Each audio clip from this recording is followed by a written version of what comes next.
A mí en estas coyunturas tan peligrosas en el aspecto político del país me gusta traer gente propositiva de todos los estratos, pero entre más conocimiento jurídico en esta coyuntura, mejor para no confundir, mejor para no confundir. Miren, si tenemos esa imagen al lado, nos vamos a desconcentrar aquí tanto el moderador como los panelistas. Lo que quieran seguir con la transmisión, que pasen a TCI. Nosotros nos vamos a quedar con este tema, por favor. Sí, y ya nos va a hacer un resumen Tony Munguía en unos minutos, Y hoy tengo conocimiento jurídico. Tengo conocimiento jurídico aquí en frente a frente con todo esto que está pasando en la política y con el proceso electoral de Honduras. La abogada constitucionalista Ana Pineda. Bienvenida, abogada. Muy buen día, es un placer tenerla aquí. Saludarle a usted y por supuesto a dos queridos amigos. Claro. Me imagino que al menos una vez fue a donde Chinda Díaz usted. Muchas veces. Muchas veces, claro. Muchas veces. Y lo mismo le ha pasado al presidente del Colegio de Abogados de Honduras, Gustavo Solórzano. Incontables las veces que estuvo ahí donde Chinda Díaz. Gustavo. Pues de pequeño tengo muy buenos recuerdos cuando mi mamá y mi papá trabajaban con el gobierno y obviamente toda la institucionalidad del Estado estaba sentada ahí en el centro. Y muchas veces cuando les visitaba, pues era el lugar donde se iba a comprar el refresco. Así que sí, muchos recuerdos, además también Chinda Díaz, los profesionales del derecho creo que forman parte también de nosotros porque ahí se vendían las famosas auténticas. Ah, correcto, también. Sí, auténticas, sellos, creo. Después de, obviamente, de algunas medidas de control, pues entonces ya no se pudo continuar con esas ventas. Incluso yo he continuado en alguna comunicación con ellos que siempre me piden que por favor vendamos las auténticas porque ha sido reconocida también Chinda Díaz hasta por eso. Sí. Pero bueno, lamentando lo ocurrido el día de hoy. Bueno, no sé, yo les decía que me imagino que ahí tendremos muy pronto un gran centro comercial o un gran edificio en toda esa cuadra. Solo es elucubración, solo es elucubración. Joaquín Mejía es del Progreso Lloro, pero Joaquín, ¿tú migraste a la capital? Sí, exactamente. Pero le contaba a Gustavo y a Ana que hace poco, el domingo, fuimos al centro con mi pareja Lidia. Y a mí me encantó porque tenía tiempo de no ir y que se está arreglando. Obviamente hay zonas, como bien dice Gustavo, que faltan arreglar, pero que está bien bonito el centro. ¿El centro? Sí, exactamente. Al menos una calle principal que fue la que vi. Y obviamente el domingo por la tarde-noche ver esto y ahora encontrarme con esta noticia golpea, sobre todo por las personas, por los negocios y por el casco histórico. Lo que ¿Pero ingresaste a Chinda Díaz o no? No, yo no. ¿Pero alguna vez fuiste? Conozco el nombre, pero nunca fui. Nunca fuiste. Te perdiste una exquisitez de panadería y los tamales también. Muy bien. ¿Cuál es su gran expectativa y su mensaje oportuno en función de lo que está pasando en el Consejo Nacional Electoral ahora con esta renuncia condicionada que anunció ayer el Partido Liberal de la consejera Ana Paola Hall? Abogada Rivera, Ana Pineda, perdón, la pregunta es para los tres y comienzo con usted. Bueno, como toda buena hondureña, yo esperaría que prontamente esta crisis institucional y sobre todo ética que estamos viviendo en nuestro país sea resuelta. Creo que faltan niveles de conciencia sobre el significado que realmente tiene el Estado de Derecho, la democracia y por supuesto los derechos políticos que se ven comprometidos frente a ese proceso electoral al cual Honduras está convocada y esperemos que se lleve a cabo no solo en la fecha prevista, sino de forma ordenada, transparente y con resultados creíbles. ¿Le llama la atención la renuncia condicionada, la figura como tal? Bueno, yo creo que si bien es cierto, no existe formalmente establecida una renuncia condicionada en ninguna normativa nuestra, no es menos cierto que lo que se está buscando ante esa crisis que se vive en el CNE es darle una respuesta pragmática a quien venga a sustituir a la doctora Ana Paola Hall, quien a mi juicio hasta el día de hoy ha venido desempeñándose con mucha determinación, con mucho conocimiento y obviamente la experiencia que ella ha tenido en el manejo de procesos electorales ha quedado evidenciada. Entonces, desde ahí yo creo que lo que se está buscando más es como siempre un arreglo que pasa también por ser político, dada la desconfianza que existe al interior del Congreso Nacional, que es donde finalmente se va a tomar la decisión para aceptar la denuncia y nombrar a su sustituto. Mire, sobre Ana Paola Hall se han dicho tantas cosas, se ha elucubrado tanto y por todos en el país, que vale la pena esta mañana en Frente a Frente reiterar este concepto. Yo parto de el pensamiento emanado desde la presidencia del Colegio de Abogados, que Ana Paola Hall tiene la razón cuando dice que no se puede instalar una sesión del Consejo Electoral solo con 2 consejeros electorales. Es la presidencia del Colegio de Abogados. ¿Qué piensa una respetada constitucionalista del país como Ana Pineda sobre eso? Es así, formalmente está establecido y parto de lo que dice la Constitución. El Consejo Nacional Electoral es un órgano que tiene ese rango constitucional y que ha sido creado para organizar, dirigir, administrar y supervisar los procesos electorales. De acuerdo con la Constitución y la ley, está conformado por 3 miembros propietarios y 2 suplentes. Para la conformación o constitución del Pleno del CNE deben de tomarse decisiones entre 3 miembros. Al menos 2 de ellos deben ser propietarios si se produce una ausencia justificada, de tal forma que no podría ser una decisión jurídicamente válida y consecuentemente vinculante si no se tiene un pleno constituido con los 3 miembros, 2 de los cuales sean sus propietarios. Y aquella sesión donde se modificó el pliego para la revisión humana de las actas que se transmitirían preliminarmente, eso sí es válido, ¿no? Que se votó y quedó 2-1, la revisión humana.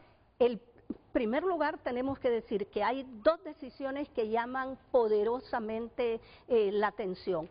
Una, la del 29 de mayo, que es justamente donde se aprueba todo lo relativo a los medios y a los lineamientos técnicos que se tienen que aprobar. Para llevarse a cabo esa reunión, formalmente fueron convocados los miembros y asistieron los 3 miembros y se adopta una decisión unánime, lo que quiere decir que los 3 consejeros consintieron en la forma como se adoptaría la decisión relativa a los medios y a los lineamientos para la transmisión de los resultados electorales preliminares.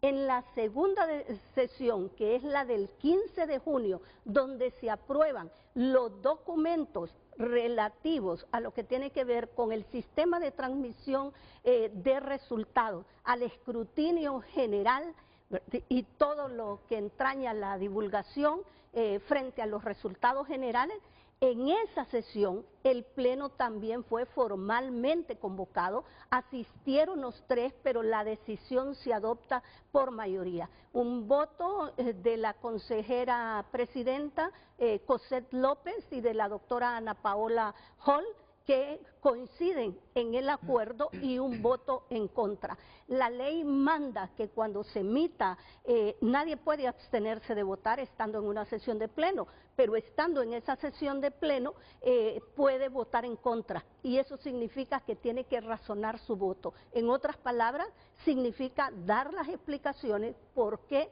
está votando en sentido contrario a lo que han resuelto la mayoría de sus miembros. Esas son como las 2 grandes decisiones controversiales que se han venido dando hasta ahora, que a mi juicio, dado que se cumplió con los parámetros de convocar y de asistir a las reuniones y de adoptar las decisiones como está previsto en la ley electoral, tal y como lo manda la propia ley electoral, son decisiones de ejecución inmediata, que no se necesita apercibimiento, sino que el CNE está llamado a su inmediata implementación, dado el carácter jurídico vinculante que tienen las mismas. Y antes de pasar a los otros panelistas, ¿y qué piensa usted cuando se arguye que el consejero propietario que no ha asistido a las últimas sesiones y los suplentes que tampoco, a pesar de haber sido convocados, no han asistido a las sesiones, no volverán si no se revierte esa decisión que se tomó el 15 de junio?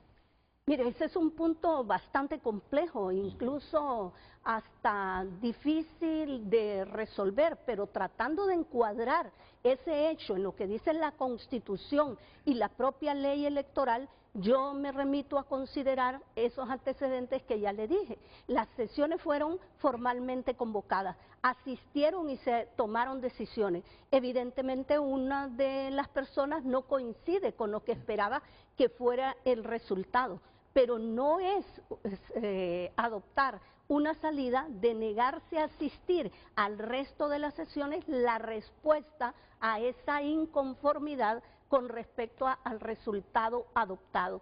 ¿Por qué? Porque la propia ley electoral prevé como un deber de los 3 propietarios y de los 2 suplentes asistir a las sesiones y participar en el cumplimiento de las actividades que lleve al cabo el CNE.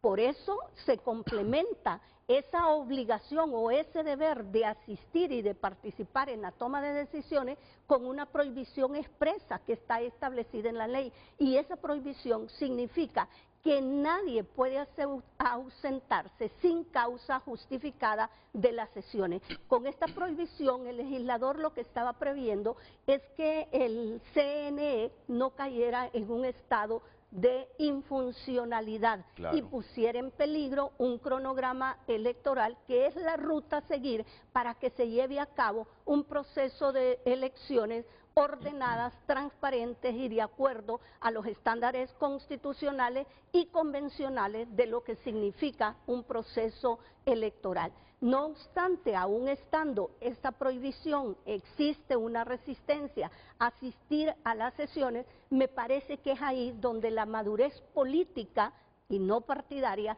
es la que debe obrar en función del mandato que cada uno tiene. Ellos han sido contratados para cumplir con ese cronograma electoral y llevar a cabo ese proceso de elecciones. Entonces creo que una inasistencia injustificada no va con el mandato que se les ha confiado. Y ya la ley determina que claro, ¿qué le pasa a los que...? Incluso la ley establece, ¿verdad?, que hay una responsabilidad civil, administrativa y penal. Eso se complementa con una norma en el Código Penal que señala que todo acto que limite o que obstaculice el desarrollo de un proceso como este, pues evidentemente habrá una responsabilidad que puede ser investigada de manera oficiosa o mediante una denuncia, que suponemos no queremos que esto pase por la misma causa que ya le dije, necesitamos un un CNE cohesionado, un CNE que responda a ese mandato constitucional e inclusive convencional, que si bien es cierto no es tan recogido de manera expresa en la ley, establece una jerarquía normativa de las normas que deben cumplirse, y en primer lugar está la Constitución de la República, los tratados internacionales, y entran ahí los estándares internacionales que en materia político-electoral debe de regir un proceso electoral de alta calidad y estándares confiables para un país que vive en democracia, como es el caso de Honduras. Gracias por la opinión, abogada Ana Pineda. Les quiero decir que no es la primera renuncia condicionada que se presenta al Congreso. Ya la presentó en septiembre de 2023 Daniel Cibrián. El fiscal general adjunto. En aquel momento presentó su renuncia condicionada. Y se dio, como ahora se está diciendo, el hecho de que simultáneamente a presentarse la renuncia se nombra el sustituto, que ese es el componente que a mi juicio parece nuevo en esta figura. Sí. ¿Qué piensa Joaquín Mejía sobre esta situación? Bueno, yo me gustaría partir de tres cosas. En primer lugar, tenemos un grave problema con la institucionalidad en Honduras porque todas las instituciones vinculadas al proceso electoral no gozan de la confianza ciudadana y este tipo de conflictos vienen a profundizar esa desconfianza ciudadana. Imagínense que de acuerdo a nuestro sondeo de opinión pública del ERIC-SJ, el 78.9% de la población no confía en el Consejo Nacional Electoral. Yo creo que esto es importante porque es un mensaje claro de esa desconfianza ciudadana. El 76.8%, es el que no tiene confianza en el CNE. 78.9% en el Congreso Nacional, que es, si se hace efectiva la renuncia de Ana Paula Hall, es el Congreso Nacional el que va a elegir a la persona sustituta. El 62.1% no confía en las Fuerzas Armadas, que tiene una función constitucional bien clara en el proceso electoral, y el 79.7% no confía en los partidos políticos, que son, en mi opinión, los que han generado este conflicto, en primer lugar. En segundo lugar, me gustaría hacer mío un análisis que hacía Leticia Salomón, en el sentido que frente a este tipo de situaciones existen como tres fases en una democracia. La primera fase es la oposición, es decir, que es normal que en una democracia haya oposición, obviamente constructiva, porque son posturas totalmente diferentes y es posible tenerlas, como podemos tenerlas aquí. Luego una segunda fase es el conflicto, es decir, ya cuando empezamos a ver los ataques verbales, este tipo de cuestiones que estamos viendo lastimosamente en el país, pero coincido con ella que en este momento estamos en esa fase. Es un conflicto que todavía no se ha convertido en una crisis, porque cuando se convierte en una crisis posiblemente sea irreversible, como nos ha pasado en el 2017, en el golpe de Estado, etcétera. Y por tanto, ¿por qué señalo esto que plantea Leticia? Porque creo yo que es fundamental en este sentido que si estamos en este momento en un conflicto al borde de una crisis que puede ser catastrófica para el país, se requiere responsabilidad de los liderazgos políticos. En primer lugar, se requiere responsabilidad también de los medios de comunicación, que son los que moldean la opinión pública. Se requiere también la responsabilidad de personas como nosotros, como nosotras, que estamos en los medios dando opiniones, particularmente porque yo lo voy a decir así, o sea, a veces uno se sorprende cómo en Honduras, y me lo dijo alguien que no voy a mencionar, pero es una persona, un español que viene mucho aquí, inconstitucionalista, que en Honduras salen constitucionalistas hasta por debajo de las piedras. Y es impresionante la cantidad de constitucionalistas que hay en este país, a pesar de que no hay ninguna producción científica, libros, artículos en materia de derecho constitucional, o hay muy poca o limitada, y eso implica entonces llamar a esa reflexión porque posiblemente estemos contribuyendo a esa polarización que parece a la que nos quieren llevar, que mueve las emociones de la gente y hace que ya no nos miremos como contrincantes en un proceso democrático, sino como enemigos que hay que eliminar. Y eso es grave. Teniendo en cuenta eso, yo creo que al final el conflicto que hay dentro del CNE obviamente tiene que ver con la toma de decisiones.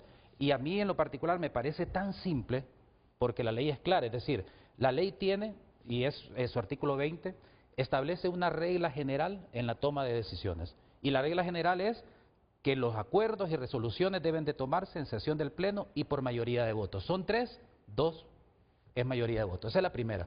Pero la ley electoral de manera expresa también establece otras 3 maneras para cuestiones muy importantes que no es suficiente con la simple mayoría. Por ejemplo, el 279 establece que la aprobación de los medios y lineamientos en materia de divulgación de resultados preliminares debe realizarse por consenso. Ojo. El 321 también habla que cuando se trata del protocolo de acción y bioseguridad debe hacerse por consenso. Y el 282, sobre todo para aquellos que han dicho que consenso significa mayoría o significa unanimidad, el 282 plantea que las normas y protocolos de seguridad informática serán aprobadas por decisión unánime. Es decir, la ley electoral establece 3 maneras de tomar decisiones: mayoría, consenso y unanimidad. Mayoría está claro, son 3, 2 es la mayoría. Unanimidad, los votos de los 3. ¿Y consenso qué significa? No es unanimidad ni es mayoría.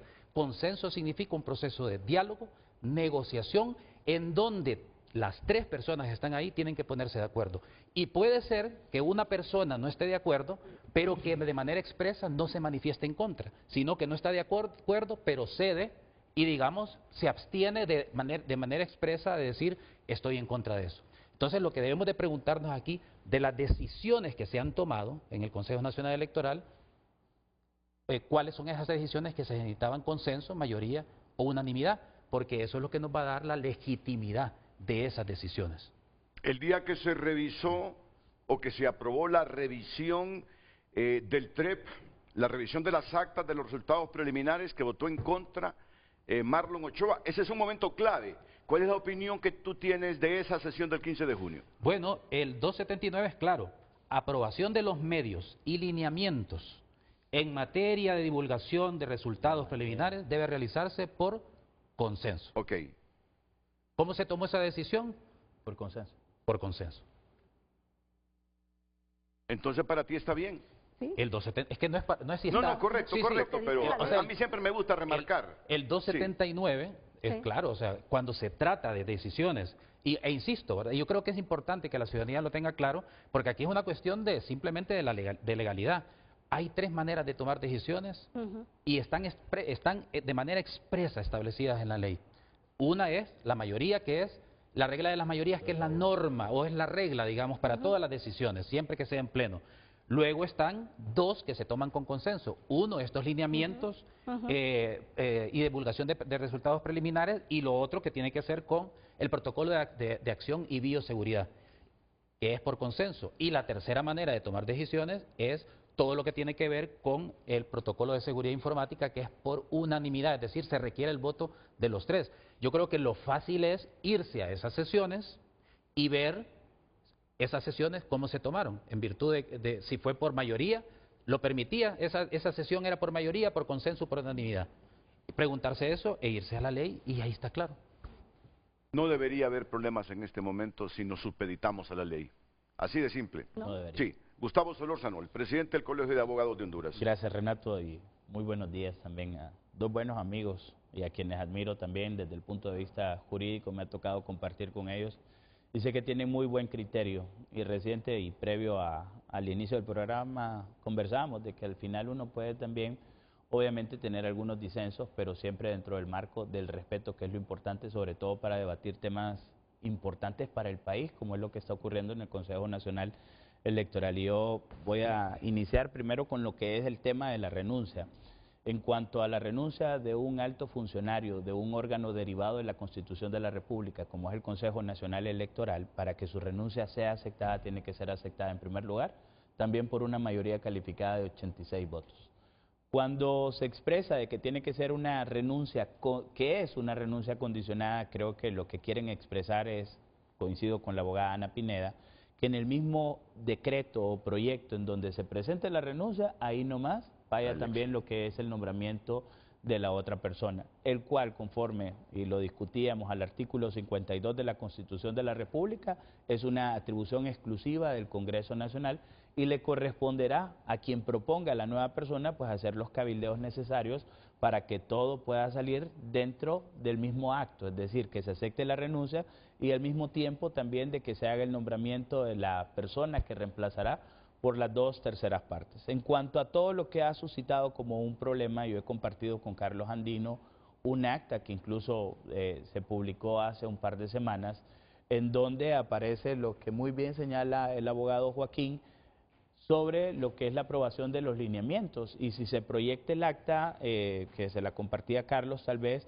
vamos a ver de que en esa acta se cumplió, Joaquín, con lo que es ese requisito del 279 en donde se manifiesta de que los lineamientos para la transmisión y divulgación de los resultados debe de ser aprobada por consenso. Y utiliza justamente el tema de la unanimidad, que es más allá de lo que es el consenso. Quiere decir que las 3 partes manifestaron su aprobación. Correcto. A lo que son estos lineamientos. Solo te interrumpo porque hay otra noticia que nos tiene con expectativas. No ha reaccionado Mauricio Villeda después del video que circuló ayer. Y lo está entrevistando mi compañero de TSI, Flavio Pavón. Así que nos conectamos con TSI. Jamás pensé que era el Cachiro y tampoco lo conocía. Él se presentó en ese momento y pues no recibí absolutamente nada, ¿verdad?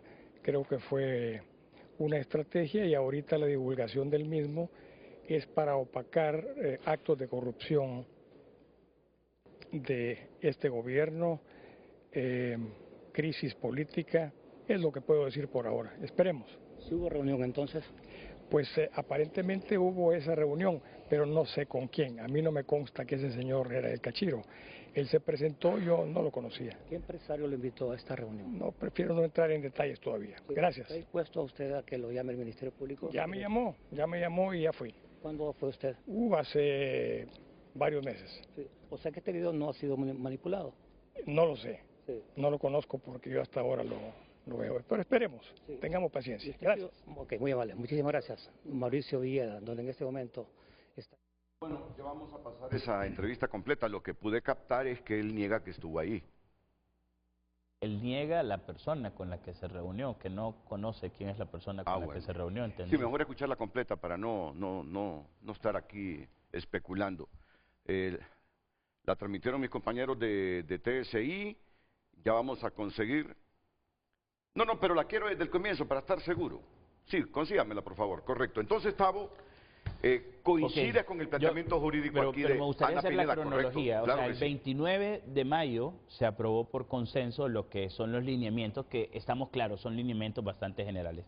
Cuando se suscita el problema dentro de lo que es el CNE, se suscita al momento de lo que es la aprobación del TREP, de los pliegos en realidad para la contratación del TREP, en donde aquí se puede apreciar, ¿verdad?, que por tanto el Pleno de Consejeros por mayoría de votos acuerda aprobar los documentos necesarios para llevar a cabo el procedimiento especial denominado implementación del sistema para la transmisión de los resultados TREP, escrutinio especial. Hay una votación por mayoría de votos. El consejero Ochoa participó en lo que es esta sesión y él expresó su voto en contra. Y a partir de este momento, pues se genera toda la conflictividad de la cual todos hemos visto que hemos entrado en una situación de crisis y de no funcionalidad dentro del Consejo Nacional Electoral, debido a que a partir de ese momento el consejero Ochoa expresa de que no va a continuar asistiendo a las distintas sesiones. Pero lo más grave con esto es de que se aprueban lo que son los pliegos de condiciones para la contratación del TREP, en donde se incluye dentro de lo que son las instrucciones a los oferentes este tema que ha generado mucho revuelo sobre en qué momento se debe de hacer la validación de los resultados, que hasta donde yo tengo conocimiento, Renato, yo entiendo de que no es que el consejero Ochoa tampoco esté en contra de que existe una validación de resultados, sino que lo que él espera es que esa validación sea posterior a lo que es la transmisión de los resultados, de que se transmitan todos los resultados y que después aquellas actas que presenten alguna inconsistencia vayan con una leyenda y sean revisadas con posterioridad a que se han transmitido los resultados. Y existe la otra posición de las otras dos consejeras, que fue lo que votaron, de que no, que la transmisión tenía que ser únicamente con los resultados que ya estaban válidos sin las actas con inconsistencias y que esas se registrarían hasta en un posterior momento. Ese ha sido todo el tema del debate. Lo grave con esto fue de que el 7 de julio, conforme lo que fue la aprobación de del TREP como tal, como las bases, y después también una nueva sesión en donde se forma una comisión, viene y se impide la recepción de las ofertas para lo que es el tema de la transmisión de los resultados para su contratación. Y aquí es donde encontramos pues la trampa que corresponde, porque al no haberse recibido las ofertas, pues entonces el consejero Ochoa establece o condiciona de que él no va a participar en ninguna sesión si no se modifican lo que son estas bases.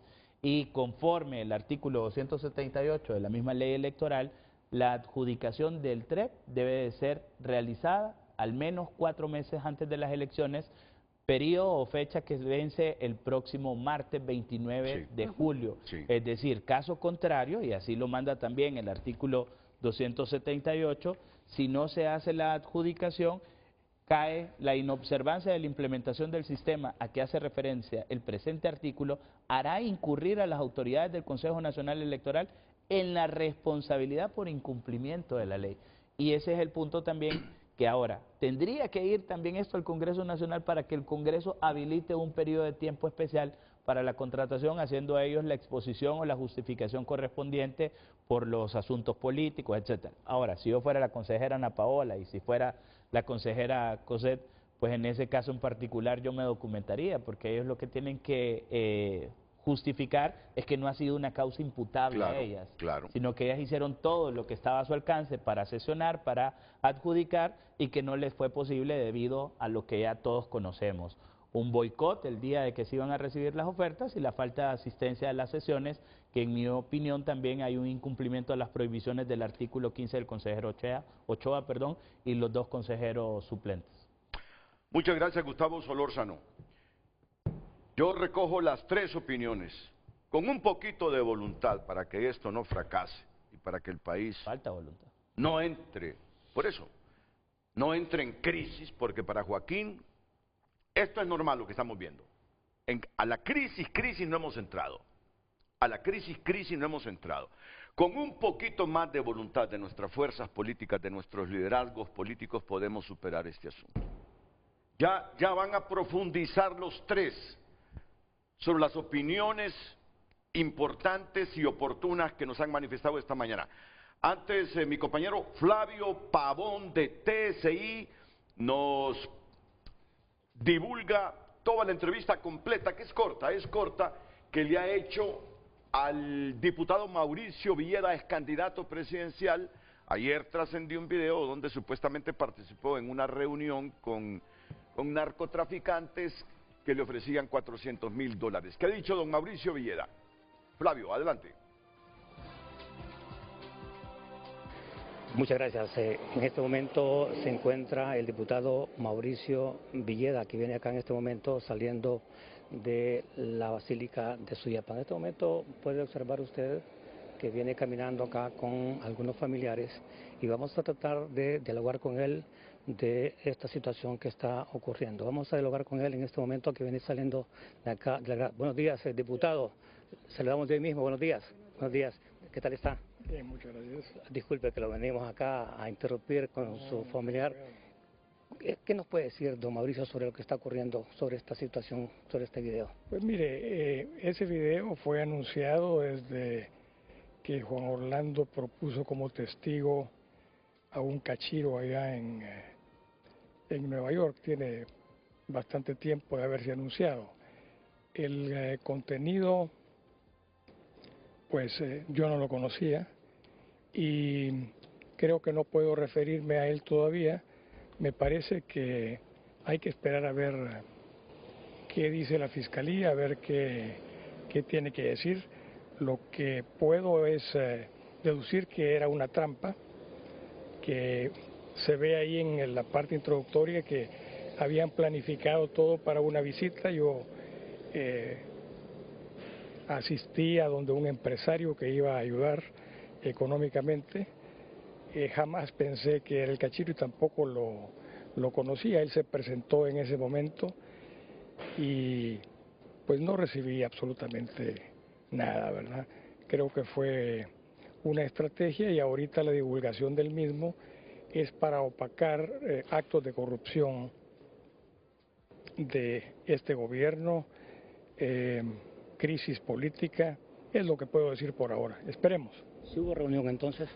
Pues aparentemente hubo esa reunión, pero no sé con quién. A mí no me consta que ese señor era el cachiro.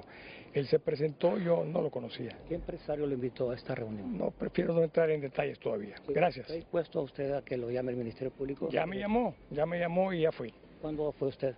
Hace varios meses. Sí. O sea que este video no ha sido manipulado. No lo sé. Sí. No lo conozco porque yo hasta ahora lo veo. Pero esperemos, sí. Tengamos paciencia. Gracias. Ok, muy amable. Muchísimas gracias. Mauricio Villeda, donde en este momento está ingresando a su vehículo y ha dicho de que sí, que hubo reunión y que esto está dispuesto a declarar ante el Ministerio Público. Es lo que le puedo informar a esta hora de la mañana. Yo regreso con ustedes al estudio.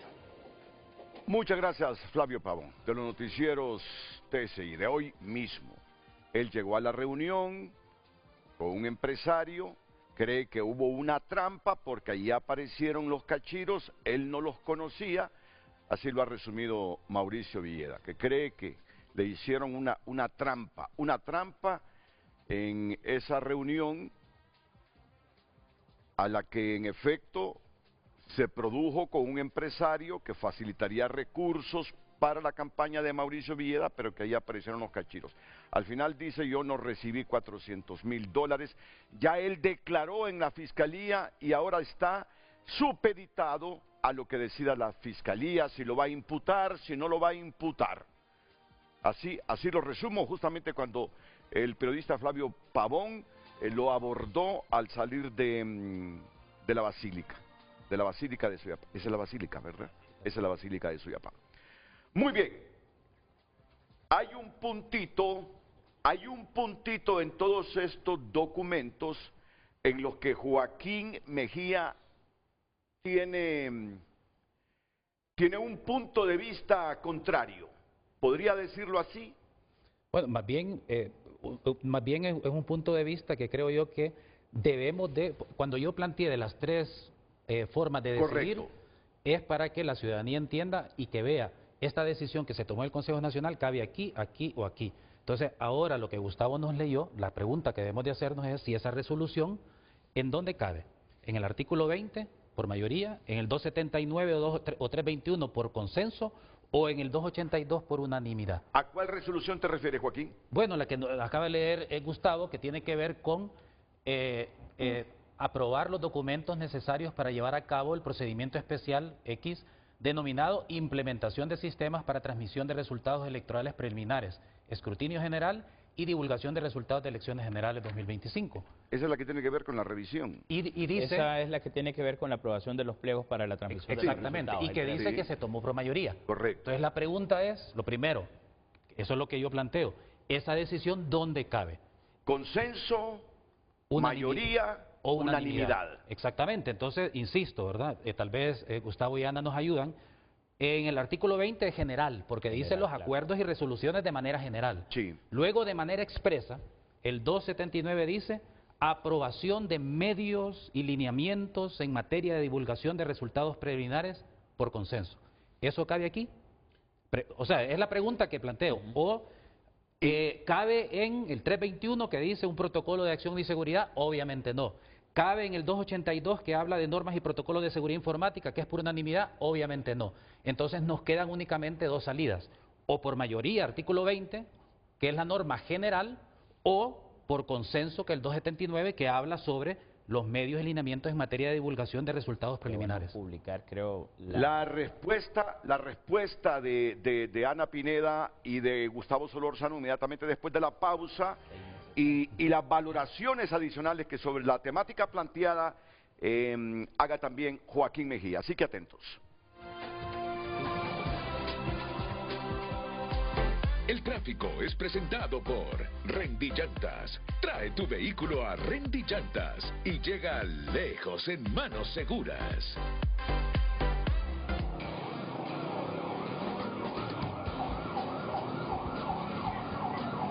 Buenos días, son las 7:57 desde el centro de la capital. Le resumimos el tráfico vehicular, las calles cerradas debido a este incendio que ha dejado ya pérdidas materiales en el sector de la avenida Miguel de Cervantes. Si usted viene, por ejemplo, del barrio San Rafael, usted tiene que desviarse en este sector, precisamente en la Biblioteca Nacional, y se tiene que desviar tanto por la Alcaldía Municipal del Distrito Central y también para el sector de La Hoya. Así que téngalo en cuenta, amigos televidentes, que están cerradas algunas calles del centro de la capital debido a este incendio que ha dejado al menos 10 locales comerciales en el centro de Tegucigalpa. Téngalo en cuenta y busque vías alternas. Sonny Munguía les ha informado sobre el tráfico vehicular en Frente a Frente. Pase usted un feliz día.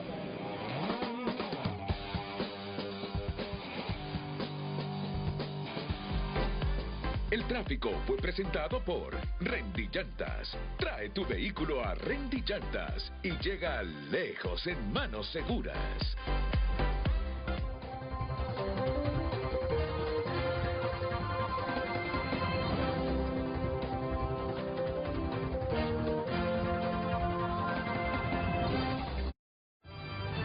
Ya volvemos con Frente a Frente, gracias a Bumblebee. Bumblebee siempre hace tu día más fácil. Redes Sociales es presentado por Ficosa. Elige ahorrar para lograr todo lo que te propongas, porque ahorrar es poder. Muchas gracias por opinar a través de nuestras cuentas. Alex opina, la clave de toda la conversación, no estaríamos en esta crisis si estuviéramos pegados a la ley, lo cual deja claro que no existe ninguna persona que pueda leer en el actual gobierno. Luis Estrada opina, abogada Ana Pineda, si bien es cierto que la figura de renuncia condicionada no existe en nuestro ordenamiento jurídico, es que se está buscando una salida a. Aquí es donde se tuerce la ley, aquí es donde empiezan los problemas, tratando de justificar posturas políticas. Ochoa opina, ayudemos a mejorar Honduras. Renato, ya es tiempo de una guerra civil en este país, así comenzamos de cero en el himno nacional. Dice, serán muchos Honduras sus muertos, pero todos morirán con honor. Y Omar Andrés García opina, como socialdemócrata, opino que el tripartidismo, arropando su maldad con oscuridad, conspira contra el TREP. Biometría, debate presidencial, voto domiciliario, voto masivo. No nos engañemos, un CNE como el de hoy es un teatro donde cada partido hace su papel de pacto, traidores. Redes Sociales fue presentado por Ficosa. Elige ahorrar para lograr todo lo que te propongas, porque ahorrar es poder. La principal noticia que tiene a esta hora tu nota. Incendio consume históricos comercios en el centro de Tegucigalpa. Ya fueron controlados. Hoy ya fue controlado el incendio. Esto se sabe de Frankenstein, la nueva subvariante de COVID-19 en Honduras. Entre para enterarse de esa nueva variante, Frankenstein. Daniel Ortega tiene los días contados, según periodista nicaragüense. ¿Quién es ese el periodista que dice que tiene los días contados? Daniel Ortega. ¿Pero por qué? ¿Porque va a caer? ¿Porque se va a morir? ¿O qué? Eso usted entérese entrando ahora mismo a tunota.com sin dejar de vernos a nosotros. Hoy en Tu Nota fue presentado por Farmafácil. Todos los lunes, Bienestar más 60. 30% de descuento para el adulto mayor. Solo en Farmafácil. No todos los momentos son históricos, pero por la calidad de mis panelistas esta mañana, este es un momento histórico. Porque los tres son estudiosos y se basan en ley. Me gustó la apreciación de un televidente que dijo, si todo mundo se supeditara a la ley, no estaríamos metidos en este problema que tenemos ahora. Y es histórico porque Joaquín Mejía tiene una preguntita que me parece es clave aclararla hoy ante 2 millones de personas que nos miran dentro y fuera de la geografía nacional. Solo les voy a pedir que resumamos un poquito. Yo vine y les dije en la pausa comercial, como ya hay consenso, las respuestas tienen que ser breves, les digo. Joaquín, plantea de nuevo el puntito clave en el que tú interpretas que hay que seguir estudiando, si la decisión tomada fue la correcta. Por favor. Sí, bueno, primero hay que decir que yo soy investigador y un papel de los investigadores es problematizar. Porque es fundamental ver todos los escenarios y todas las variantes. En este sentido, la pregunta que yo hacía es si esa decisión que se tomó por mayoría, que tiene que ver... El 15 de junio. Que tiene que ver con la divulgación de resultados, el TREP, etcétera, se incluye dentro del artículo 279 que exige por consenso. En el sentido que forma parte de un aspecto más general que es la divulgación de datos y la transmisión de los datos. Forma parte general. Y en ese sentido creo que es necesario preguntarnos si es algo independiente, autónomo, y por tanto se puede aplicar la regla de mayoría, o forma parte de lo más amplio que está en el artículo 279 que exige que sea por consenso. Y esto es importante porque, claro, como la ley no dice claramente ese aspecto, si es por consenso o no, entonces luego las reglas de interpretación que establece el Código Civil nos indica, por ejemplo, el artículo 19, que el contexto de la ley servirá para ilustrar el sentido de cada una de sus partes, de manera que haya entre todas ellas la debida correspondencia y armonía. Entonces, estamos diciendo que, si bien es cierto la ley dice que 6 meses antes se aprueba lo del TREP, y que fue, no me acuerdo qué fecha que nos decía Gustavo. 15 de junio. No, pero antes, El 29 de mayo, que ahí se hizo una aprobación, y luego el 15, y fue por consenso, y que luego, el 15 de junio, algo que está relacionado con esa decisión se toma por mayoría, y entonces el artículo 19, o sea, yo estoy preguntando si eso también tiene que ser por consenso o por mayoría. ¿Por qué? Insisto, porque el artículo 19, que es una regla de interpretación general de la ley del Código Civil, dice que hay que tomar en cuenta el consenso para que todas las partes de esa norma tengan armonía y tengan correspondencia. Entonces, yo me pregunto, ¿verdad? ¿Por qué algo del TREP se toma por consenso, como exige la ley, 6 meses antes, pero luego algo que forma parte de esa decisión se toma por mayoría? Esa es la pregunta que yo planteo para problematizar. Comienzo con el presidente del Colegio de Abogados de Honduras y luego con la constitucionalista Ana Pineda. Gustavo Solórzano. Gracias, Renato. Y bueno, y yo creo que es muy válida la pregunta que nos hace Joaquín, y sobre todo para abrir y generar parte de este debate, que es lo que ha generado este conflicto en el CNE. El artículo 279 tiene un mandato en cuanto a lo que se debe de hacer y cuándo hacerlo. Y compartí con Carlos Andinos, le decía, el acta en donde el 29 de mayo se aprueban los lineamientos generales para lo que es la divulgación de los resultados. Y ahí, Carlos, si ya nos podemos ir tal vez, o sea, primero hay que enfocarnos en la fecha, 29 de mayo del 2025. Luego, si nos enfocamos en los sombreados, Carlos, nos vamos ahí que por tanto el pleno de consejeros por unanimidad de votos, es decir, más allá de lo que es el consenso, todos manifestaron su acuerdo de aprobar los medios y lineamientos de divulgación de resultados preliminares de la manera siguiente, y lo comienza a describir. Y si bajamos a la segunda página, ahí en la parte también que está sombreada en la segunda página, ahí se establece la divulgación de los resultados, solo incluirá aquellas actas que hayan aprobado exitosamente las validaciones definidas por el Pleno y que no presenten inconsistencias. Las actas que contengan errores o inconsistencias serán etiquetadas como en revisión y se mostrarán en público. Posteriormente, en mi opinión muy particular, bueno, y ahí ya toda la parte de la infraestructura, pero en mi opinión muy personal, el 279 se cumplió con esa parte del consenso y también se cumplió con el tiempo de los 6 meses previos. El 15 de junio lo que se aprueba es un acto de naturaleza administrativa en donde se aprueban las bases de la licitación o el pliego de licitación referente a lo que es la contratación del sistema de transmisión de resultados, que es aquí donde hubo, digamos, una votación por mayoría. Y con esto yo lo puedo equiparar, Renato, si quisiéramos incluso a lo que fue el proceso primario, cuando también por mayoría de votos y para el tema de la validación de los resultados se aprobó por mayoría lo que era el tema de la biometría, en donde tampoco se requirió lo que era el consenso y también era un instrumento utilizado para la parte de la biometría. Ahora, como estamos hablando de derecho, aquí la manera, si el consejero Ochoa, en este caso muy particular, no estaba de acuerdo con la resolución y él consideraba justamente, o se hacía también la pregunta que se hacía Joaquín para tratar de enmarcarlo en el 279 y tratar de que la resolución fuera por unanimidad o por consenso, él tuvo que haber interpuesto la acción jurídica correspondiente. ¿Por qué? Porque todos aquí también no vamos a desconocer que esto es derecho administrativo y en el derecho administrativo, de conformidad con sus normas, se presume que los actos gozan de legalidad y se presume su legalidad.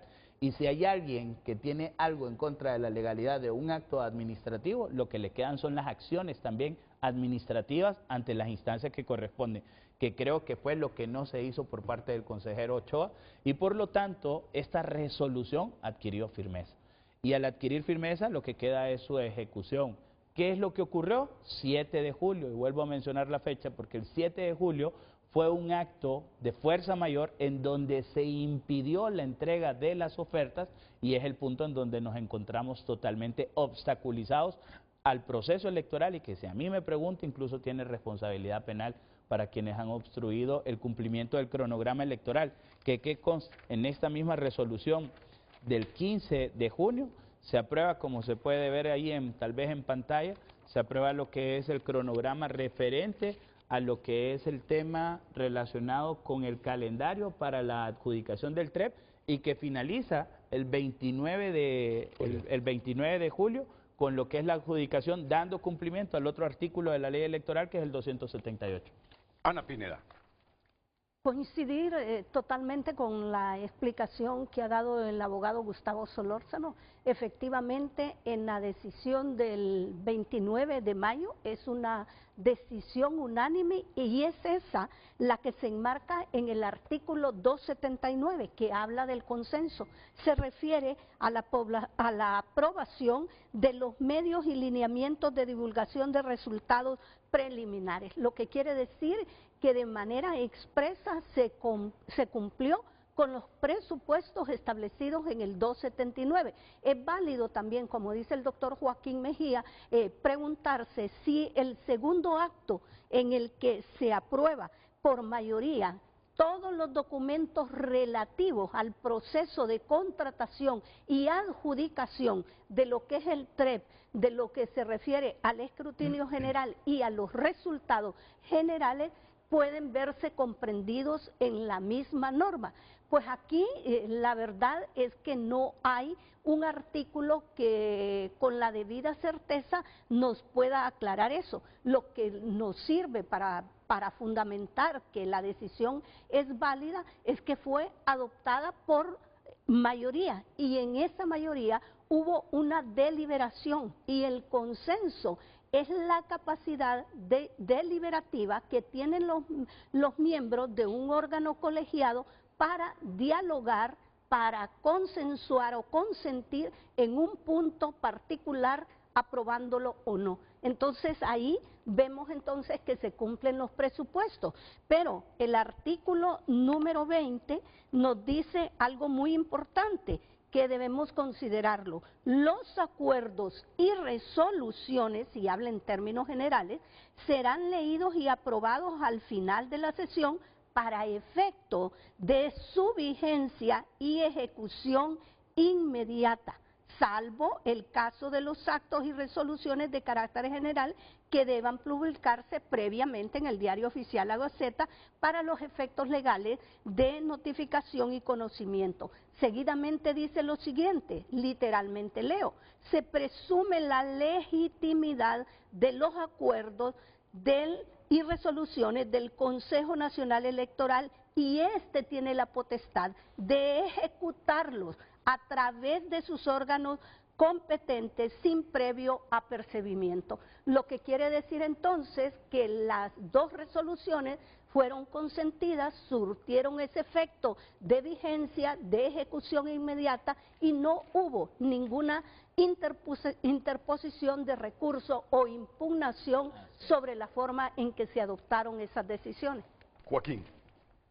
Bueno, yo lancé la pregunta y creo que estoy de acuerdo con la lógica jurídica que han planteado Gustavo y Ana, y yo quiero ir más allá, porque yo considero que desafortunadamente este tipo de cuestiones, de los vacíos que plantea Ana, en el sentido de preguntarse, o sea, yo creo que en el CNE deberían de haberse preguntado si esta decisión del 15 de junio forma parte de lo que establece el 279 o no, dentro del CNE, y aclarar por qué, para evitar este tipo de conflictos. Entonces, ahí es donde me voy yo a la cuestión de fondo, y que tiene que ver con que el conflicto que estamos viendo ahora en el CNE es apenas el árbol, pero el bosque va más allá, y que tiene que ver, insisto, con lo que plantea la Comisión de la Verdad y la Reconciliación, que la escogencia y la integración de los órganos electorales no debe de estar mediada por los partidos políticos, porque va a pasar lo mismo ahora. Imaginemos que se le acepta la renuncia a Ana Paola Hall.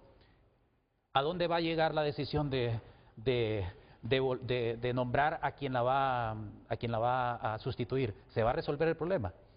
No se va a resolver el problema. ¿Por qué? Porque ya hemos visto cómo de manera, bueno, los partidos, el tripartidismo de manera descarada se reparten el pastel, porque en este caso el Partido Liberal está diciendo es que me toca a mi consejero, lo cual esa lógica del tripartidismo, de la repartición de los cargos públicos que son fundamentales, y creo yo que debemos de ir al fondo de eso, porque yo estoy seguro, yo estoy completamente seguro que sin negar y además reconociendo la capacidad profesional, intelectual de las tres personas consejeras, pero llegado un punto, pareciera que se ponen más la bandera de su partido, más que esa bandera ciudadana, esa bandera cívica que tiene que ver con una obligación y un deber moral, legal, de garantizar elecciones libres, justas y transparentes. Y por eso es que el 279 habla de esa necesidad de consenso, de diálogo, de negociación, de convencimiento con argumentos, pero ya hemos visto lo que pasa alrededor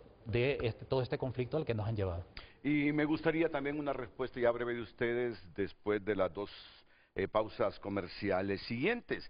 En el escenario que se acepte la renuncia y que inmediatamente el Congreso Nacional nombre al sustituto, hombre o mujer, de Ana Paola Hall,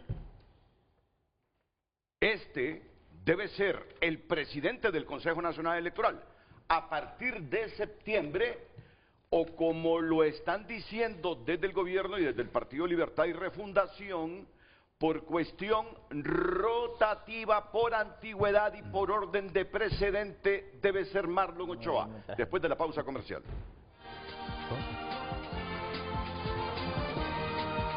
Frente a frente, nos interesa tu opinión. Dice, no engañen al pueblo, ya estamos en crisis. Libres tiene todo en bandeja de plata. Si aceptan elecciones, van por presidir las elecciones generales y por el fraude cibernético.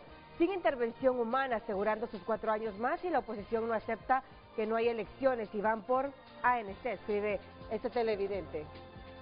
Vamos, otro mensaje. Donald Fu nos escribe, tomen en cuenta que el consenso es también a priori, pues se da desde el momento que aceptan someterse al resultado de una votación.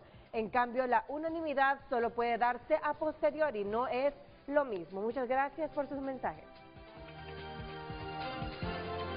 En Frente a Frente, nos interesa tu opinión. Y otro mensaje que nos llega: en derecho administrativo, el estado de necesidad se refiere a una situación excepcional donde una entidad administrativa, para evitar un peligro grave e inminente que amenaza un interés público colectivo, se ve obligada a actuar de manera que podría infringir la ley o afectar derechos de terceros. Es una causa que justifica, bajo ciertas condiciones, la realización de actos administrativos que de otra manera serían ilegales. Por estado de necesidad, el Consejo Nacional Electoral puede sesionar y adoptar acuerdos con 2 de sus 3 miembros. Bueno, es una opinión de un abogado, ¿verdad? de un abogado. Solo permítanme, porque está llamando el consejero electoral Marlon Ochoa. Marlon, aquí hay coincidencia que en esa sesión del 15 de junio a ti te faltó impugnar.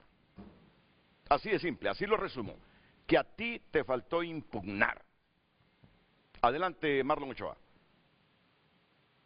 Muchas gracias, Renato. Bueno, es un absurdo que los abogados aquí me manden a impugnar. Yo no soy una parte interesada en el proceso, soy una parte que adopta la decisión.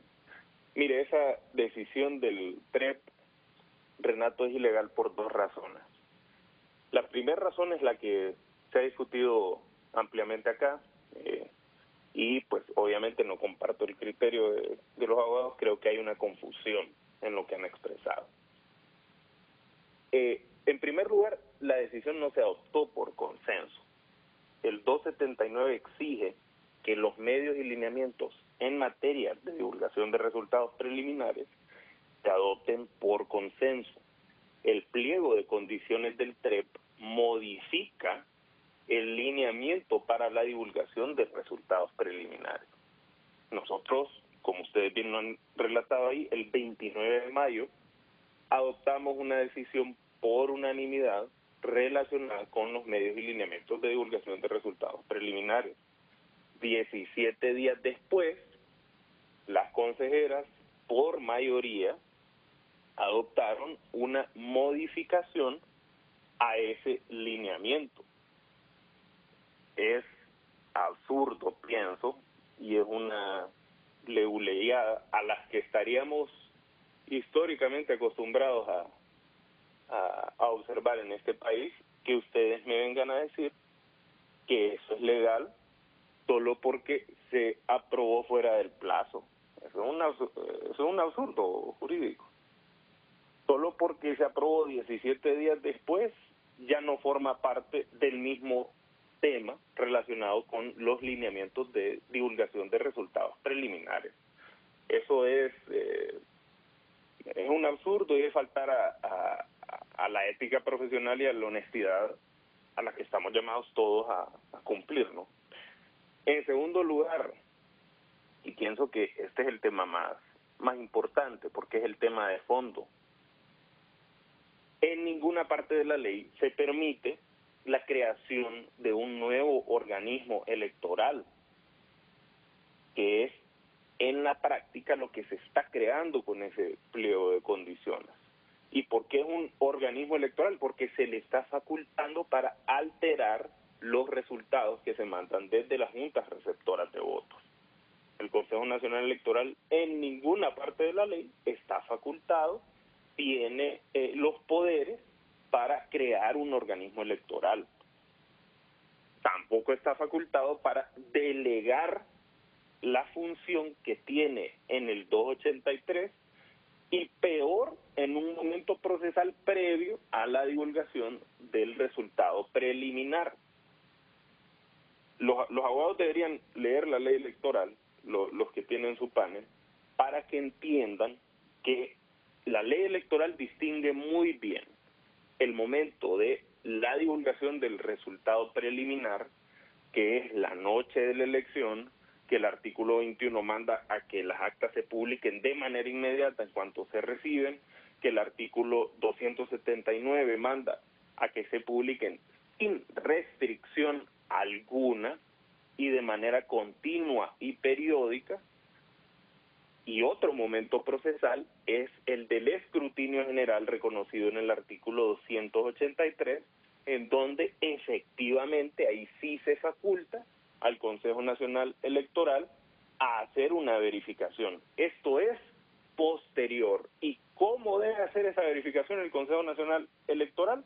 Eso ya está aclarado en los artículos 294, 295 y 296, que es a través de la conformación de juntas especiales de verificación y recuento. Es decir, el Consejo Nacional Electoral no está facultado para meter mano en los resultados preliminares o meter mano en cualquier tipo de resultados.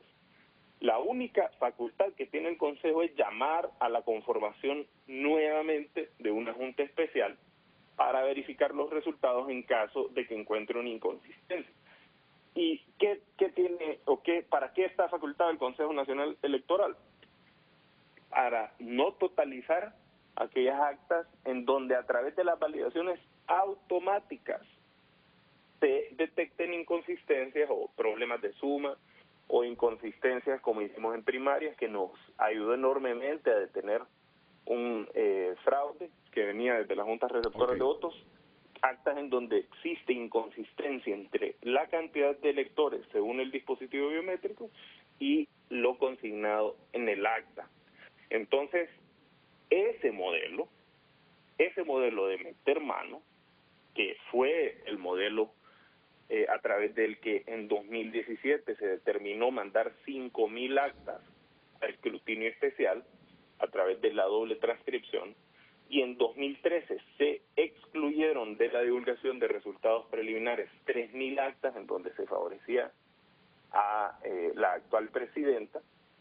Ese modelo, concebido por David Matamoros Watson, es no solo fraudulento, sino que además ilegal. Entonces la decisión adoptada por mayoría, a la que están diciendo que yo di validez al estar en la sesión, y diciendo eso me están dando la razón del por qué yo no puedo participar en una nueva sesión en donde se valide esa ilegalidad. Esa decisión es ilegal en el fondo y en su forma. Muchas gracias, Marlon Ochoa, consejero electoral. Una breve valoración sobre esto, Ana Pineda, Gustavo Solórzano y Joaquín Mejía, porque en los siguientes 25 minutos estará conmigo Emanuel Rincón, un abogado, escritor, novelista, ensayista, consultor político y de medios, que nos visita desde América del Sur. Abogada. Bueno, en primer lugar, yo respeto las explicaciones en las que él sustenta su decisión. Leí el acta de ese día y esas explicaciones que ahora él da con mucho nivel de detalle no las logro apreciar justamente en esa acta. Él manifiesta en el considerando 8 que se está buscando detener, impedir y demorar la divulgación de resultados. Eso constituye una ventana propicia para que actores determinados provoquen que el Pleno de Consejeros divulgue resultados distintos a los remitidos por las juntas receptoras de votos. Yo lo que estoy entendiendo, y sería bueno escuchar de repente todas las discusiones que sostuvieron más allá de lo que dicen las actas, porque lo que yo entiendo en la explicación que da la doctora Paola Hall, ella dice que desde su experiencia en el proceso anterior, que data del 2021, lo que se está buscando es que haya como una especie de filtro que sea público y que haya una instancia constituida por los representantes de los 3 partidos políticos. Y entendería en mi lógica, esperaría que eso fuera así, si no estoy sujeta a escuchar a alguien que lo pueda decir con mayor propiedad. Tengo una junta receptora de votos que tiene, por ejemplo, una carga con 300 electores. De esos 300 electores llegan a la mesa a votar 199.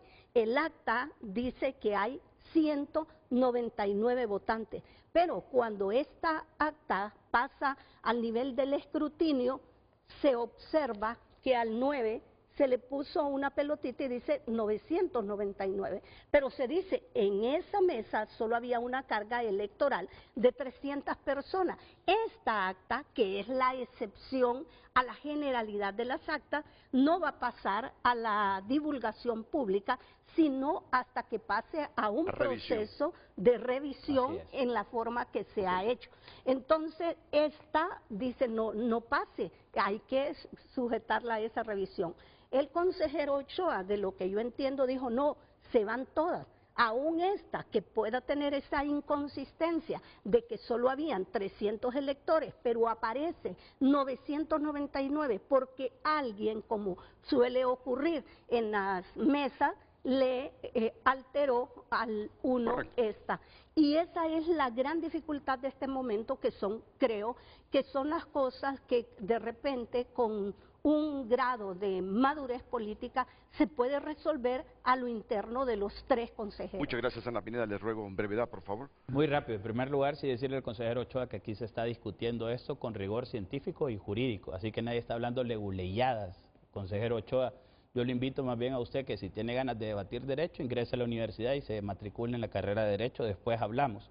Pero es muy claro el acta, Renato, en donde aparece condiciones para la divulgación. El día de la elección, la divulgación se realizará con los datos transmitidos, validados y procesados en el sistema de transmisión de resultados TREP para los 3 niveles electivos y continuará alimentándose los días siguientes con los resultados transmitidos, validados y procesados en las demás etapas.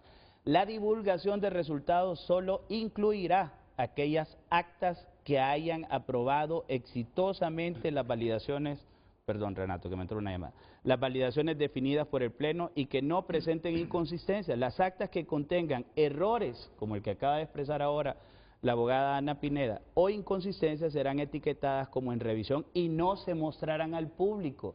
Quiere decir de que ya se contempló desde el 29 de mayo de que las actas que tengan errores o inconsistencias no se mostrarán y pasarán a una etapa de revisión, lo cual es lógico, y que conste que aquí nadie está validando ningún proceso de años anteriores. Aquí lo que nosotros exigimos como abogados es transparencia en la divulgación de los resultados. Termino contigo, Joaquín Mejía. Sí, bueno, de hecho Marlon planteó 2 cuestiones que son parte de las preguntas que yo hice.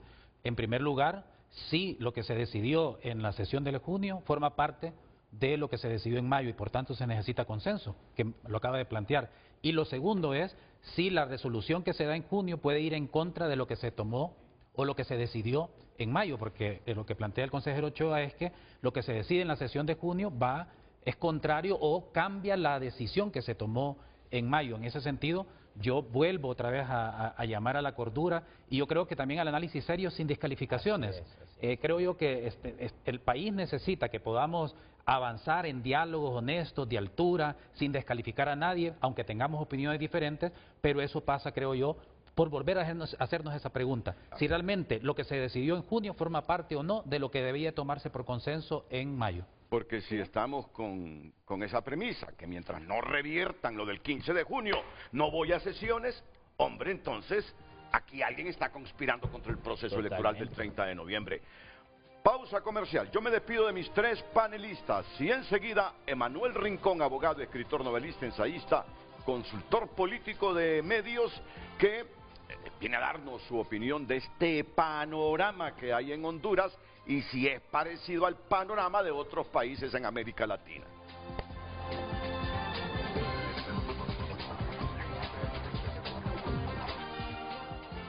El abogado que está a mi izquierda es Emanuel Rincón, que aparte de esta profesión es escritor, novelista, ensayista, consultor político y de medios. En su carrera profesional ha estado a la vanguardia de los medios audiovisuales y escritos. Cuenta con una comunidad de más de 500,000 de seguidores en sus redes sociales, a quienes comparte sus análisis políticos sobre Estados Unidos y Latinoamérica. Durante el último año, sus publicaciones promediaron más de 100 millones de visualizaciones mensuales. Ha publicado 6 novelas y 2 libros de ensayos y ha ganado varios premios literarios internacionales en países como España, Colombia y Venezuela. Así que, si quieres saber más de él, Emanuel Rincón, entre a sus redes sociales y verificará lo que les estoy diciendo. Pero antes quiero escuchar de él, ya que analiza la política en Estados Unidos y en América Latina, cuál es la visión de lo que estamos pasando un poquito menos de 5 meses antes de los hondureños para las elecciones generales el 30 de noviembre. ¿Abogado? ¿Qué tal? ¿Cómo estás? Excelente, muy bien. Mira, pues llego a Honduras y veo que está todo muy revolucionado con un tema electoral. Evidentemente hay unas elecciones, pero hablo más del tema electoral, del resultado de las elecciones, sino cómo se va a contabilizar el tema de las elecciones. Y yo creo que cuando el debate es no sobre políticas, sino sobre cómo vamos a contar los votos, creo que de trasfondo hay un problema.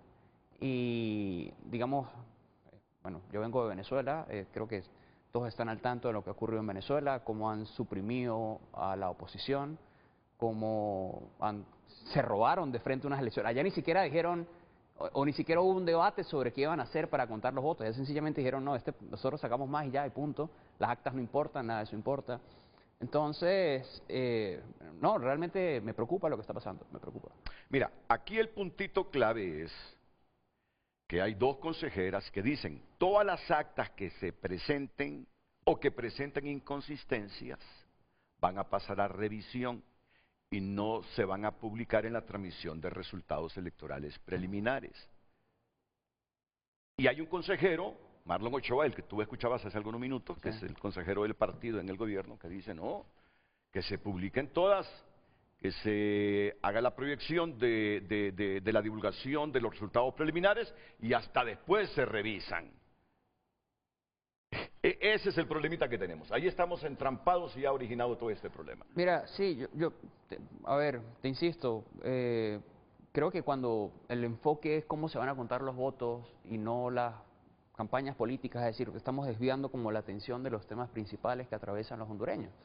Digamos cuáles son los problemas principales que atraviesan los hondureños, que evidentemente es un tema económico, es un tema de desempleo, es un tema de inseguridad. Claro, así es un tema también evidentemente ideológico, ¿no? Porque la actual presidenta de la nación, digamos, ha confrontado mucho con aliados democráticos y ha decidido en su lugar, pues también celebrar la vida, por ejemplo, de personas como Nicolás Maduro. Entonces, cuando ves que ese tipo, digamos, de personas llega al poder, más allá de sus políticas locales, ves lo que ellos están, o digamos, cuáles son sus modelos a seguir, cuáles son sus socios políticos, comerciales, ideológicos, ves que le dan un orden de alto mérito a un tipo que se acaba de robar unas elecciones, pues entonces, digamos, a mi parecer es bastante preocupante. ¿Te has puesto a pensar en tus análisis sobre América Latina y sobre nosotros particularmente, hacia dónde vamos con esta situación que se nos está presentando a pocos meses de las elecciones generales que son el 30 de noviembre? Mira, hay 3 candidatos, ¿no? Está evidentemente bueno, 3 candidatos principales. Está evidentemente la candidata del gobierno, que tengo entendido y por todo lo que he visto. Solo déjame también hablar de Nelson Calix, que es de un partido relativamente nuevo, pero que pesa, sí. Pero, insisto, más allá de esto, evidentemente, pues básicamente es la oposición contra el gobierno, ¿no? No sabemos finalmente si los candidatos de oposición van a unirse o no en contra del candidato del gobierno.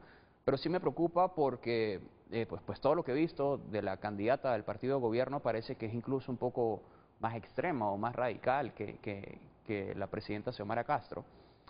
Han habido muchísimas disputas de parte de la presidenta actual, incluso con el gobierno de Estados Unidos, que es el mayor socio comercial y el mayor socio de seguridad para Honduras y para la región, para Centroamérica. De hecho, hubo una disputa hace poco con el tema del aeropuerto de La Parmelola, que es donde está la base militar estadounidense, y son temas que afectan a la seguridad nacional de los hondureños. Todo el tema, evidentemente, el tráfico aéreo, etcétera, todo lo demás, el tema de las bases militares estadounidenses. Es decir, hay un poco de cosas en donde el gobierno actual está prefiriendo aliarse con regímenes abiertamente dictatoriales, como el de Cuba o Venezuela, y separarse de socios y aliados estratégicos y comerciales bien importantes para Honduras, como es Estados Unidos o otras naciones democráticas. Yo te digo que el criterio de buena parte de los hondureños es que no queremos elecciones estilo Venezuela. Es que no queremos elecciones estilo Nicaragua, donde los candidatos opositores son sacados o encarcelados. Le hemos dicho aquí a la hondureñidad que lo que queremos son elecciones limpias, transparentes, que se refleje la voluntad del pueblo. Y si es así, debemos respetar el ganador, ya sea de izquierda, de derecha, de centro izquierda o de centro derecha. Es lo que queremos, no pedimos más los hondureños. No, y totalmente, y te insisto, y que prevalezca son vamos a decir, las propuestas políticas, las propuestas sociales y económicas de los candidatos, y que el debate de aquí a 4 meses no sean cómo se van a contar los votos. Porque te insisto, más allá de quien tenga la razón en el debate electoral, no soy un consultor electoral, así que no es que soy un experto en materia de conteo de votos y todo lo demás, pero te insisto, más allá de ello, si tú pasas los próximos 3 o 4 meses, que ya sé que llevan un tiempo discutiendo este tema, hablando de cómo se van a contabilizar los votos en lugar de cuáles son las propuestas de los candidatos a nivel económico, a nivel de seguridad, a nivel geopolítico, de relaciones internacionales, qué piensan ellos de lo que está pasando en el resto de América Latina, se van a comportar ellos, vamos a decir, de frente contra las dictaduras de la región, porque la gente piensa que la política o que los países son islas, es decir, que lo que pasa aquí en Honduras no afecta a lo que ocurre en Nicaragua y en México y en Venezuela y en Chile y viceversa. O sea, piensan que solo lo que está pasando en Honduras pasa acá, y eso es completamente falso. La política está cada vez más correlacionada, evidentemente por temas de comercio internacional, todo este tipo de cosas, y porque hay mucha más proximidad por el tema, evidentemente, que tenemos hoy de las redes sociales y todo lo demás, donde la comunicación es mucho más directa. Entonces, un candidato político en determinado país puede mover mucho la aguja ideológica o política en otros países. Y realmente que la gente vea qué es lo que está proponiendo el partido de gobierno, insisto, cuáles son sus socios políticos, ideológicos, que la gente vea cómo vive la gente en Nicaragua, cómo vive la gente en Venezuela, cómo vive la gente en Cuba, y que la gente tome una decisión en base a ello. Y que, insisto, que el debate se centre en las ideas políticas y económicas y sociales y en la resolución de los problemas de los hondureños, en lugar de cómo se van a contabilizar los votos. Me gusta tu apreciación porque esa es una posibilidad remota en el país. El Congreso Nacional de Honduras aprobó una ley para los debates, pero ni ha sido sancionada por la Presidenta de la República, mucho menos publicada. Y ahora cualquier candidato discrecionalmente dice: yo no participo en debates, porque no me reúno con golpistas, con los otros. Sí. O sea, que el país va a ir a elecciones casi a ciegas, sin someter la capacidad de los candidatos presidenciales. ¿Te parece que eso es justo en una democracia? No, es un error. A ver, evidentemente, sé que los hondureños están muy preocupados con la deriva del gobierno actual, pero creo que todavía, digamos, tienen instituciones para salvar la democracia en el país. Y creo que sería un error darle marcha atrás o tratar de buscar caminos alternos a los que están preestablecidos, ¿no? Que es la resolución de conflictos por la vía electoral. Y animaría a eso, ¿no? A los candidatos a acercarse, a acercar posturas. Hay una amenaza latente sobre las instituciones hondureñas en este momento.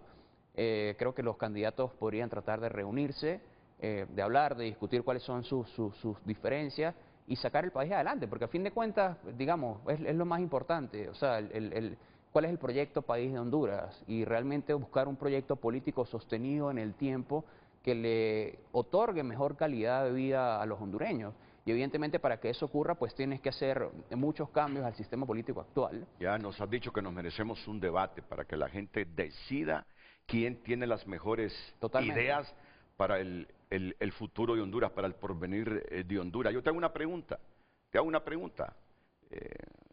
no me la califiques de escolar, pero te la hago con un propósito.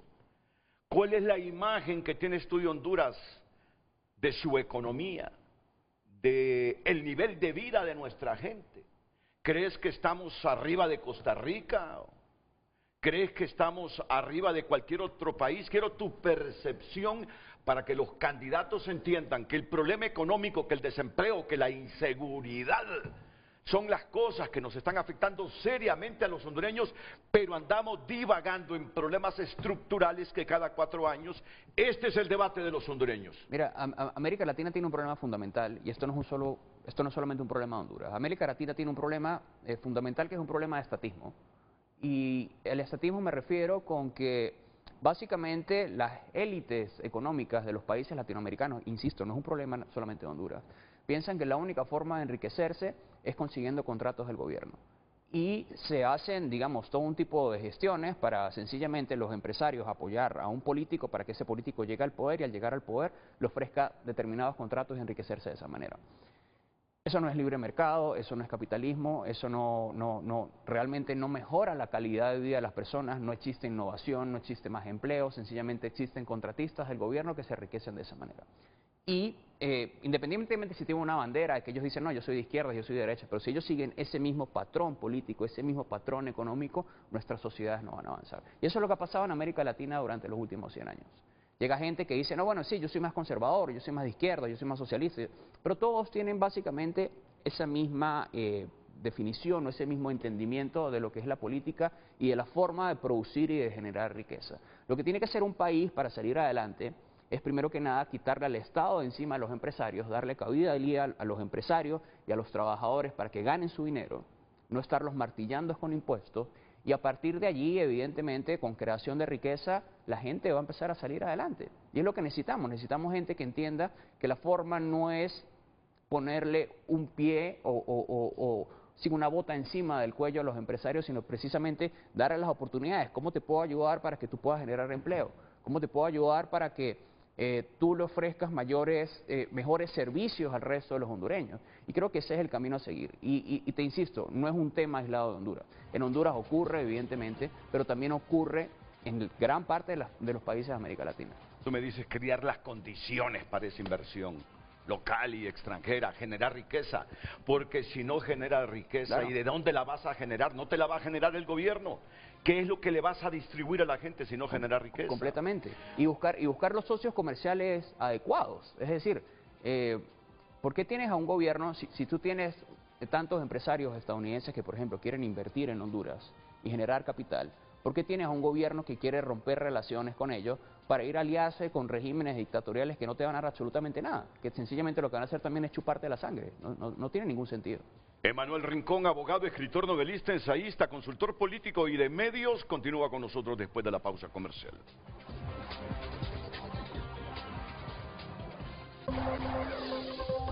Que gracias a Banco Atlántida, número 1 en depósitos. En Banco Atlántida, tu esfuerzo está seguro. Manuel Rincón ha sido amenazado de muerte por Diosdado Cabello, por Nicolás Maduro en televisión nacional. Es un hombre que tuvo que emigrar, si no estaría encarcelado. ¿Cuáles deberían ser las principales preocupaciones de los hondureños en este momento para ti, Emanuel? Mira, creo que una de las principales preocupaciones es, digamos, te insisto, los aliados políticos del actual gobierno. Sé que la presidenta Xiomara ha cerrado lo que ellos llaman convenios de salud y humanistas y etcétera, mediante los cuales ellos traen supuestos médicos cubanos a atender las necesidades de los hondureños. Y eso mismo ocurrió en Venezuela, lo están haciendo también en México y lo hacen en otros países. Y ellos lo que hacen a través de esas jornadas de supuesta salud, lo que hacen es enviar espías que luego empiezan a meter en los organismos de seguridad y de inteligencia del Estado, y esos espías pues se convierten en una parte bastante relevante para sostener el aparato de poder, para sostener el aparato de represión y de poder de los gobiernos. Entonces, te insisto, lo más preocupante que tiene el gobierno actual son sus aliados políticos. La inteligencia cubana no es algo que digo yo, he hablado con agentes de seguridad, exagentes del FBI de los Estados Unidos, y nos dicen, mira, todo el comunismo cubano ha sido un absoluto desastre, la gente se muere de hambre, pero si hay en algo que han sido buenos y en algo que han sido casi que pioneros, es en su sistema de inteligencia. Los tipos tienen su agencia de espionaje para acallar críticos, para destruir oposición, de los mejores que han construido, y es la razón por la que tienen más de 60 y tantos años en el poder. Entonces, si tú tienes a un gobierno que se va cada vez más cerca de Cuba, cerca de China también, por ejemplo. Fíjate, y es un guión, ¿no? En España, Pedro Sánchez hace poco cerró un contrato con Huawei, sí. Para que Huawei tenga acceso a todas las escuchas policiales. Sí. Y aquí el gobierno también ha dado señales, fíjate, o sea, vuelvo con el tema del aeropuerto de La Palmerola. Al lado está la base militar estadounidense más grande del país. Y hay amenazas porque aparentemente le quieren dar eso a empresarios chinos. ¿Y saben por qué quieres darle eso a los empresarios chinos? ¿Cuál es la finalidad de eso? Entonces, insisto... ¿Estás hablando de Honduras? Sí, claro. ¿Estás hablando de Honduras? Sí, por supuesto. Que esa instalación que la administren los chinos. Por supuesto, por supuesto. Entonces, es algo... ¿Qué van a administrar los chinos ahí? ¿El aeropuerto? Bueno, ¿La terminal aérea? No lo sé. Porque ahí tenemos una base militar estadounidense. Eso es lo que la gente se debería preguntar. Y eso es lo que la gente debería también tener en su cabeza. Porque te insisto, el tema con estos regímenes basan su poder en la redistribución de riquezas, ¿verdad? Ellos no producen riqueza, ellos la redistribuyen. Pero en algún momento la redistribución se acaba porque evidentemente el dinero no es infinito y si ellos no saben crear riqueza, pues empiezan a repartir dádivas de lo que antes había. Cuando ese dinero se acaba, lo que hacen es que pasan a la fase de sostener el poder a través de la represión. Y para poder sostener el poder a través de la represión, ellos necesitan tener un aparato de inteligencia bien establecido y robusto que pueda permitirles realizar esa operación. Entonces, si empiezan a traer espías cubanos, si empiezan por otra parte a entregarle bases aéreas, bases militares, puertos u otras instalaciones a empresas chinas, que son, todos saben que las empresas chinas son realmente parte del Partido Comunista de China, ¿cuál va a ser el futuro de Honduras? ¿Qué va a pasar entonces? Bueno, mensaje final, unos 15 segundos al pueblo hondureño. Emanuel. Insisto, escuchen, digamos, miren muy bien lo que ha pasado en el resto de países de América Latina, abran muy bien los ojos, defiendan su democracia, porque una vez perdida es muy difícil recuperarla. ¿No te da temor estar por acá? Bueno, yo dije... Como tú dices que aquí hay mucho alineamiento con los gobiernos de izquierda, el de Venezuela, bueno, ¿no sientes temor o se te ha cruzado algo? Bueno, no sé, si llega a pasar algo, ojalá y venga no te preocupes. Aquí todavía tenemos márgenes de libertad que no los tiene ni Venezuela ni Cuba. Te lo digo yo. Ojalá. Sí. Siéntete tranquilo.